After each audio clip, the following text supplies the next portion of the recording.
Hello and नमस्कार दोस्तों। आज की डेट है 6 अप्रैल 2024 और हम यहाँ पे डेली बेसिस पे the Hindu newspaper plus different other newspapers, government websites plus different coaching institutes में जो भी आर्टिकल पब्लिश होते हैं, important articles related to your prelims, हम यहाँ पे डेली बेसिस को में उसको कवर करते हैं। तो कल कुछ अर्जेंसी आ गई थी, इसीलिए डिस्कशन नहीं आ पाया है, लेकिन आपका कुछ भी छूटेगा नहीं, क्योंकि मैं इस डिस्कशन में 5th का भी और 6th का भी डिस्कस करूँगी। तो बिना देरी करे हम स्टार्ट करते हैं हमारा पहला आर्टिकल, जो कि है टॉर्नेडो से संबंधित। यानी कि जैसे ये इंडिया का पेनिनसुलर रीजन है, यहाँ पे आपका बे ऑफ बंगाल है और यहाँ पे आपका अरेबियन सी है। तो इस बे ऑफ बंगाल में क्या हो रहा है, या फिर इसके आसपास जितने भी स्टेट्स हैं उनमें टॉर्नेडो के जो इंसिडेंसेस हैं ना, वो काफ़ी बढ़ गए हैं। क्यों? स्पेशली अगर हम बात करें नदर्न बंगाल की, तो ऐसा क्यों हो रहा है? क्योंकि बे ऑफ बंगाल का जो टेम्परेचर है वो बढ़ रहा है, प्लस अनयूजुअल लैंड हीटिंग, यानी कि जो क्लाइमेट चेंज की वजह से जो हीटिंग का पैटर्न है वो बदल रहा है, प्लस विंड पैटर्न्स बदल रहे हैं। तो इन्हीं कारणों की वजह से इस एरिया में क्या हो रहा है, टॉर्नेडो ज़्यादा फॉर्म हो रहे हैं। टॉर्नेडो होता क्या है, यहाँ देखो इमेज में ये दिख रहा है। तो ये एक फनल शेप का होता है, यानी कि एक टेरेस्ट्रियल फनल होता है, जिसके आसपास बहुत ही तेज़ चलने वाली हवाएं होती हैं और ऐसे वो इंसर्कल कर लेती हैं, ठीक है। और ये थंडर स्टॉर्म ऊपर से यानी कि जनरेट होता है और अर्थ सरफेस पे आता है। तो इसमें जो विंड की स्पीड होती है वो 105 से 322 किलोमीटर पर आवर की स्पीड पे होती है। जो ये टॉर्नेडो हैं, ये सीवियर थंडरस्टॉर्म से फॉर्म होते हैं, जो कि कैरेक्टराइज किया जाता है warm, moist, unstable air preceding cold fronts.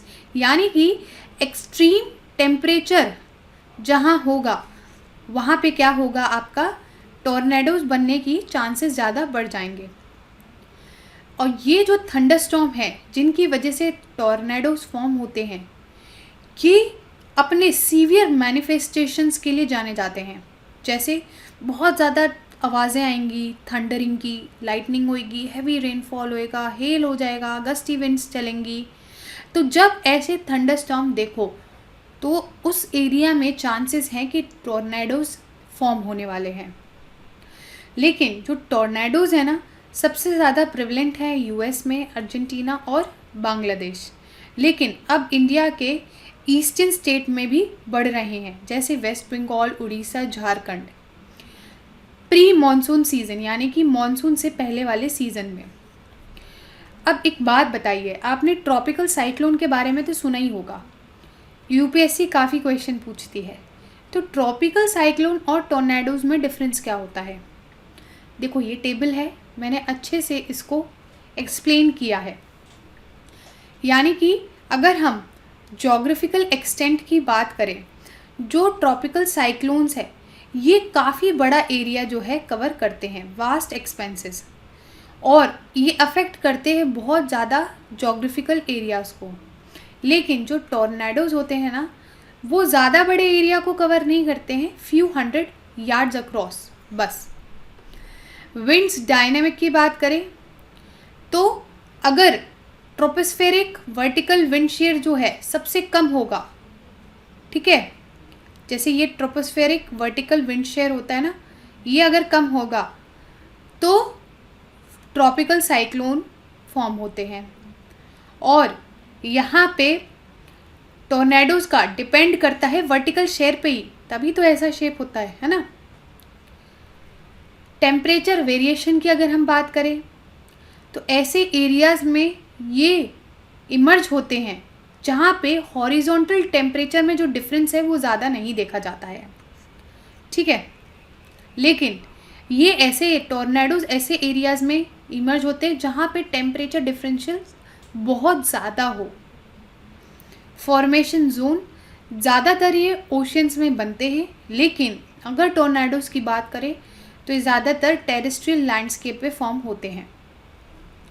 ये काफ़ी दिन तक चलते हैं, लेकिन ये जो टॉर्नेडोज हैं वो कुछ ही मिनट्स तक एग्जिस्ट करते हैं। ट्रॉपिकल साइक्लोन्स में बहुत ज़्यादा रेनफॉल होती है, स्टॉर्म का सर्ज होता है, फ्लडिंग होने लगती है। लेकिन अगर हम टॉर्नेडोज़ की बात करें तो ये इंटेंस डिस्ट्रक्टिव पावर होते हैं, क्योंकि इनकी जो हवाएं हैं इतनी तेज़ होती हैं कि उस आसपास का एरिया जो है वो डिस्ट्रक्टिव हो जाता है। मतलब पूरा ये जो है हवाएं डिस्ट्रक्टिव पावर होती है इनके पास। तो ये था हमारा important article related to tornadoes and tropical cyclones. Next article है हमारा पैरा क्रॉपिंग सिस्टम से संबंधित। पैरा क्रॉपिंग सिस्टम जो है वो एक ऐसी खेती करने का तरीका है जो कि एक बहुत ही सस्टेनेबल एग्रीकल्चरल स्ट्रैटेजी होती है। लेकिन ये जो पैरा क्रॉपिंग सिस्टम है ये काफ़ी कम हो रहा है, यानी कि उड़ीसा में काफ़ी प्रैक्टिस किया जाता है, लेकिन अब ये जो प्रैक्टिस है वो काफ़ी कम हो रही है। तो एक्चुअल में पैरा क्रॉपिंग सिस्टम है क्या? देखो, ये एक रिले सोइंग टेक्निक है, यानी कि मान लो यहाँ पे आपने राइस के जो क्रॉप्स हैं वो उगा रखे हैं, और ये जो राइस के क्रॉप्स हैं इसको अभी इसका हार्वेस्ट होने में या फिर इसकी कटाई होने में 2 हफ्ते का टाइम है। तो क्या करेंगे ना फार्मर्स, इसी क्रॉप के बीच में ऊपर से कोई शॉर्ट टर्म पल्सेस की सीड्स या फिर ऑयल की सीड्स जो बीज होते हैं उनको डाल देंगे, बिना खोदे या बिना कुछ करे। बस जो क्रॉप्स हैं राइस के उसी के बीच में डाल दिया जाएगा, ठीक है। अब इससे क्या होगा कि आपका राइस का जो भी इसमें कल्टीवेशन हो रहा है उसके साथ ही क्या हो जाएगा, ये वाले जो ऑयल सीड्स हैं या फिर पल्सेस की जो सीड्स हैं उसका भी क्रॉप साथ में उगने लगेगा। तो इसमें काफ़ी ज़्यादा फ़ायदा होता है। याद रखिएगा, इसमें शॉर्ट टर्म सीड्स उगाए जाते हैं, यानी कि जब 2 हफ्ते बचे हों कटाई से तभी इसको किया जा सकता है। इसी को हम क्या कहते हैं, पैरा क्रॉपिंग सिस्टम कहते हैं। अब इसकी कैरेक्टरिस्टिक्स समझ लेते हैं। ये जो पैरा क्रॉपिंग टेक्निक है ना, ये अलग होती है मिनिमलिस्टिक अप्रोच से। कैसे? इसमें ना टिलेज की ज़रूरत नहीं होती है, वीडिंग की ज़रूरत नहीं होती, इरिगेशन की ज़रूरत नहीं होती है, और फर्टिलाइज़र्स की ज़रूरत नहीं होती है। यानी कि आपने स्टैंडिंग क्रॉप पे ही क्या कर दिया, बीच में ही डाल दिया, तो यहाँ पे खुदाई की ज़रूरत नहीं हुई, ठीक है। कोई भी फर्टिलाइज़र, क्योंकि जो राइस है, राइस का क्रॉप है, उसके लिए सब कुछ ऑलरेडी कर दिया गया है। टिलेज भी किया गया था, इरिगेशन भी किया गया था, वीडिंग भी की गई थी, और फर्टिलाइज़र्स का भी यूज़ किया गया था। तो जो ऑलरेडी एग्जिस्टिंग सामान है उसी से ही ये क्रॉप जो है उग रहा है आपका। तो काफ़ी सस्टेनेबल प्रैक्टिस हो गई, यानी कि आपका वाटर भी यूज़ कम हो रहा है, लैंड का भी वेस्ट नहीं हो रहा है, फर्टिलाइज़र्स भी कम लग रहे हैं। तो ये एक सस्टेनेबल टेक्निक है। एडवांटेज क्या है? लैंड का यूटिलाइजेशन एफिशिएंसी, ठीक है, प्लस फार्मर की जो हम बात करते हैं ना इनकम की, वो भी यहाँ पे बढ़ जाती है। अब हम देख लेते हैं कौन कौन से एरियाज़ में ये जो पैरा क्रॉपिंग सिस्टम है यूज़ होता है या फिर फॉलो होता है। उड़ीसा जैसे मैंने बताया वहाँ तो होता ही होता है, plus Bihar, eastern UP, West Bengal और छत्तीसगढ़। ये जो टेक्निक है, जैसे मैंने बोला, सस्टेनेबल एग्रीकल्चरल प्रैक्टिस है, इसको और बढ़ावे की ज़रूरत है, ना कि कम करने की। तो ये था काफ़ी इम्पॉर्टेंट टॉपिक हमारा पैरा क्रॉपिंग सिस्टम से संबंधित। आई होप आपको ये समझ में आ रहा होगा कि एक्चुअली ये है क्या, ये कैसा क्रॉपिंग सिस्टम है। ये मल्टीपल जो हम बात करते हैं मल्टीपल क्रॉपिंग सिस्टम, ये वो नहीं है, ठीक है, ये उससे डिफरेंट है। मल्टीपल क्रॉपिंग में तो हम रोज़ अलग अलग बनाते हैं, ठीक है, 2 क्रॉप्स के बीच में। लेकिन यहाँ पे जो ऑलरेडी क्रॉप उग गया है और कटाई होने से 2 हफ्ते पहले की बात कर रहे हैं, उसी रिसोर्स से ही हम उसको उगा देते हैं। नेक्स्ट आर्टिकल है हमारा, ताइवान में अभी बहुत ही खतरनाक अर्थक्वेक आया है। तो उससे क्या हुआ, काफ़ी लोगों की जान गई है, काफ़ी लोग इंजर भी हो गए हैं।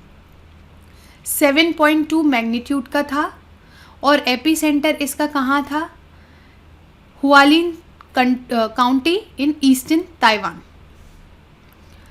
अब थोड़ा सा ये जान लो कि ताइवान में ही इतने सारे अर्थक्वेक्स क्यों आते हैं। ताइवान जो है ना, वो सिचुएटेड है पैसिफिक की रिंग ऑफ फायर में। रिंग ऑफ फायर जैसे आपको पता है, ये देखो, ये जो कवर हो रहा है ना रेड में, ये है आपका रिंग ऑफ फायर। यानी कि यहाँ पे बहुत सारे आपको वॉल्केनोज देखने को मिलेंगे और अर्थक्वेक भी देखने को मिलेंगे। ये जो रिंग ऑफ फायर है, ये ऐसे शेप का है, जैसे हॉर्सशू होता है ना, सेमी सर्कल शेप में, ये ऐसे शेप में है और करीब करीब 40,250 किलोमीटर्स लॉन्ग है। यानी कि अगर हम बात करें वर्ल्ड के सबसे ज़्यादा अर्थक्वेक, करीब करीब 90% जो अर्थक्वेक आते हैं यहीं पे आते हैं। काफ़ी सारी कंट्रीज, जैसे आपने सुना होगा जापान वगैरह, यहाँ पे बहुत सारी सुनामीज़, अर्थक्वेक, ये सारी चीज़ें आती हैं क्योंकि वो रिंग ऑफ फायर में ही लाए करती हैं।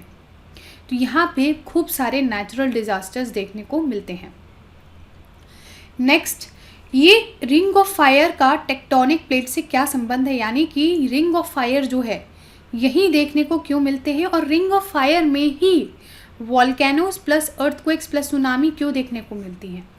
देखो यहाँ पे ना जो अर्थ की टेक्टोनिक प्लेट्स होती हैं, या तो वो कन्वर्ज हो रही हैं, मतलब मिल रही हैं, तो उसकी वजह से बहुत सारे अर्थक्वेक्स देखने को मिलते हैं और वॉल्केनोज भी देखने को मिलते हैं। यहाँ पे करीब करीब 15 कंट्रीज़ हैं जो कि रिंग ऑफ फायर के आसपास लाए करती हैं। अब हम बात कर लेते हैं सेम बात कि अर्थक्वेक क्यों होते हैं। देखो, जब 2 प्लेट्स या तो ट्रांसफॉर्म यानी कि स्लाइड हो रही हैं, आपस में रगड़ रही हैं, तो इसलिए अर्थक्वेक होता है। या फिर अगर कोई साथ में आ रही है या तो मिल रही है, मतलब इस वजह से आता है। या फिर 2 प्लेट्स अलग हो रही हैं यानी कि डाइवर्ज हो रही हैं, या फिर इसीलिए आते हैं अर्थक्वेक्स।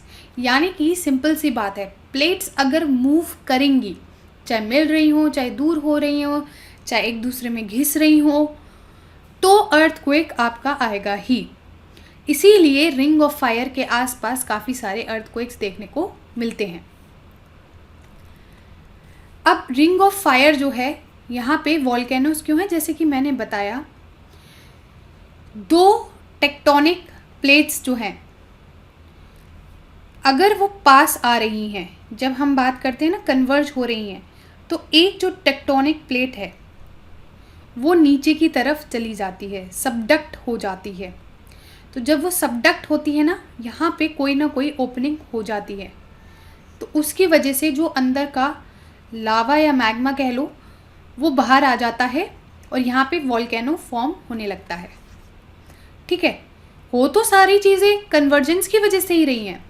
अर्थक्वेक के अलग अलग रीजंस हैं, बस टेक्टोनिक प्लेट का मूवमेंट, चाहे वो पास आए चाहे दूर जाए या घिस रहे। लेकिन वॉल्केनो में क्या होएगा कि अगर पास आ रही हैं तो एक प्लेट नीचे की तरह सबडक्ट होएगी और कहीं ना कहीं ओपनिंग होके यहाँ पे वॉल्केनो फॉर्म हो जाएगा। तो ये था हमारा रिंग ऑफ फायर या फिर ताइवान में जो अर्थक्वेक आया है उसके रीज़न से संबंधित आर्टिकल। नेक्स्ट आर्टिकल हमारा काफ़ी ज़्यादा इंटरेस्टिंग है, प्रत्यूष रेडियो टेलीस्कोप से संबंधित। देखो, ऐसा सोचा जा रहा है कि मून पे हाई रेजोल्यूशन टेलीस्कोप लगाया जाए जिसमें इंडिया का प्रत्यूष रेडियो टेलीस्कोप भी शामिल हो। इसका मेन मकसद है कॉस्मिक डॉन और इपॉक ऑफ रीआयोनाइजेशन को स्टडी करना, और जो आपका डार्क एजेस के सिग्नल हैं उनको स्पॉट करना है जहाँ कोई स्टारलाइट का इंटरफेरेंस या इन्फ्लुएंस नहीं होता हो। तो कॉस्मिक डॉन होता क्या है? एक टाइम था जब पहली बार रेडिएशन वाले सोर्सेज जैसे स्टार्स और गैलेक्सीज बने थे। उसके बाद आया आपका एपॉक ऑफ रीआयोनाइजेशन, जब ये रेडिएशन ने ज़्यादातर हाइड्रोजन एटम्स को फिर से आयोनाइज कर दिया, मतलब उन्हें प्रोटॉन्स और इलेक्ट्रॉन्स में स्प्लिट कर दिया। ठीक है, शुरुआत में बिग बैंग के बाद सारा मैटर छोटे छोटे पार्टिकल्स के रूप में था, जैसे आपके प्रोटॉन्स हो गए, इलेक्ट्रॉन्स हो गए और थोड़े बहुत हीलियम हो गए, और भी थोड़े बहुत कुछ एलिमेंट्स। फिर यूनिवर्स एक्सपेंड होते जा रहा था और ठंडा भी होते जा रहा था। तो ये जो पार्टिकल्स थे मिलके पहले एटम्स बने, जैसे हाइड्रोजन और हीलियम, और ionised universe almost fully neutral हो गया। फिर आपका आया क्या? डार्क एजेस का टाइम। डार्क एजेस का टाइम आया जब यूनिवर्स के इनिशियल आयनाइजेशन के बाद कोई रेडिएशन सोर्स नहीं था, सिर्फ कॉस्मिक माइक्रोवेव बैकग्राउंड, यहाँ देखो ये लाइट थी, यानी कि कॉस्मिक माइक्रोवेव बैकग्राउंड ये सबसे पुरानी लाइट थी और रेडियो टेलीस्कोप से कैप्चर की जा सकती है। इपॉक ऑफ रीआयोनाइजेशन को समझने के लिए न्यूट्रल हाइड्रोजन गैस से एमिटेड रेडिएशंस एक प्रॉमिसिंग टूल है। न्यूट्रल हाइड्रोजन एटम नेचुरली एक सिग्नल एमिट करता है जो 21 सेंटीमीटर वेवलेंथ पे होता है। अब सबसे बड़ा सवाल ये उठना चाहिए, मून ही क्यों, हमारा अर्थ क्यों नहीं? क्योंकि अर्थ बेस्ड टेलीस्कोप्स के ना कई लिमिटेशंस हैं, जैसे एटमॉस्फेरिक डिस्टर्बेंसेस और इलेक्ट्रोमैग्नेटिक इंटरफेरेंस, और अर्थ का जो आयनोस्फीयर है वो भी आउटर स्पेस से आने वाले रेडियो वेव्स को ब्लॉक कर देता है। मतलब मून पे जो कंडीशंस हैं वो ज़्यादा बेहतर हैं ऑब्जर्वेशन के लिए। वहाँ रेडियो क्वाइट लोकेशन है, मतलब क्रिस्टल क्लियर व्यूइंग कंडीशन मिलते हैं लूनर नाइट के दौरान, जो 2 हफ्ते तक चलती है। और वहाँ अर्थ बेस्ड RFI यानी कि रेडियो फ्रीक्वेंसी इंटरफेरेंस भी नहीं होती, क्योंकि मून खुद अर्थ से आने वाले रेडियो ट्रांसमिशन को ब्लॉक कर देता है। अब थोड़ा सा प्रत्यूष के बारे में जान लेते हैं। ये एक फ्यूचर रेडियोमीटर है जो लूनर ऑर्बिट में होगा, built by Raman research institute और इसरो। इसका मेन एम है कॉस्मिक डॉन को रिवील करना, मतलब ये पता लगाना कि पहले स्टार्स कब बने, उनका नेचर क्या था और कॉस्मिक डॉन की लाइट का कलर क्या था। और भी मिशंस हैं जो कॉस्मिक डॉन को मून सरफेस से स्टडी करने वाले हैं, जैसे नासा का बर्कली लैब का लूसी नाइट जो दिसंबर 2025 में लॉन्च होने वाला है। फिर ESA यानी कि यूरोपियन स्पेस एजेंसी भी 2030 तक मून के फार साइड पे एक रेडियो टेलीस्कोप लॉन्च करेगा, और चाइना भी 2026 में एक moon orbiting radio telescope launch करने वाला है। तो ये था हमारा प्रत्यूष रेडियो टेलीस्कोप से संबंधित आर्टिकल। नेक्स्ट आर्टिकल है हमारा ग्लेशियल लेक आउटबर्स्ट फ्लड से संबंधित। उत्तराखंड गवर्नमेंट ने 2 एक्सपर्ट टीम बना दी है ताकि वो इवैल्यूएट कर सके कि रीजन में मौजूद 5 पोटेंशियली हजार्डस ग्लेशियर लेक से क्या रिस्क है। GLOF यानी कि ग्लेशियर लेक आउटबर्स्ट फ्लड्स एक टर्म है जो उस सडन रिलीज ऑफ वाटर को डिस्क्राइब करता है जो एक ग्लेशियल लेक से होती है। यहाँ देखो, ये लेक ग्लेशियर के फ्रंट साइड, नीचे, अंदर या ऊपर हो सकती है। जैसे सिक्किम में अक्टूबर 2023 में हुआ था, जब साउथ लोहनाक लेक फट गई थी। ठीक है, तो ये काफ़ी ज़्यादा हजार्डस था। तो इंडिया के नेशनल डिज़ास्टर मैनेजमेंट प्लान 2019 में GLOFs को एक पोटेंशियल क्लाइमेटोलॉजिकल डिज़ास्टर माना गया है। इंडिया में GLOF का रिस्क हिमालयन स्टेट्स और यूटीज में है, जैसे जम्मू कश्मीर, लद्दाख, हिमाचल प्रदेश, उत्तराखंड और सिक्किम। एक 2021 में स्टडी हुई थी जियोलॉजिकल सर्वे ऑफ इंडिया के द्वारा। इन्होंने पता लगाया कि उत्तराखंड के 486 ग्लेशियर लेक्स में से 13 जो आपके ग्लेशियर लेक्स हैं उनमें आउटबर्स्ट फ्लड के लिए वल्नरेबिलिटी ज़्यादा है। यानी कि 486 से 13 जो हैं उनमें GLOFs ज़्यादा हो सकते हैं, ऐसी संभावनाएं हैं। अब GLOF की रीजंस क्या हैं, कॉजेज़ क्या हैं, रीजंस क्या हैं।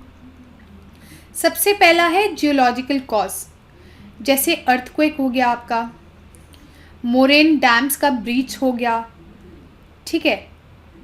सेकंड है मॉर्फोलॉजिकल कॉजेज़, जैसे ग्लेशियर लेक्स में मास मूवमेंट, वाटर का सीपेज थ्रू ग्लेशियल स्ट्रक्चर्स। तीसरा है फिजिकल कॉजेज़, जैसे एक्सेसिव प्रेसिपिटेशन, क्रायोसीज्म जो एक नॉन टेक्टोनिक सीज्मिक इवेंट होता है ग्लेशियल क्रायोस्फीयर का। एंथ्रोपोजेनिक कॉजेज़ यानी कि क्लाइमेट चेंज और ग्लोबल वार्मिंग जैसे जो आपके इवेंट्स हो रहे हैं, ये सब भी कहीं ना कहीं रीज़न है आपका GLOFs का। अब रिस्क मैनेजमेंट स्ट्रैटेजीज़ की बात कर लो कि हज़ार्ड रिस्क जोनिंग होनी चाहिए और मैपिंग होना चाहिए। यानी कि ऐसे एरियाज़ को आइडेंटिफाई करो और मैप कर दो, लोकेट कर दो कि हाँ भैया यहाँ पे ऐसे कोई इवेंट होने वाले हैं। ग्लेशियल लेक्स की monitoring using remote sensing, GIS technology etcetera. Plus आपका जो हज़ार्ड प्रोन एरियाज़ है ना, इनमें जो कंस्ट्रक्शन हो रहा है इस पे भी रोक लगानी चाहिए, रेस्ट्रिक्शन लगानी चाहिए और रेगुलेशन भी होना चाहिए। तो ये था आपका article related to glacier lake outburst floods.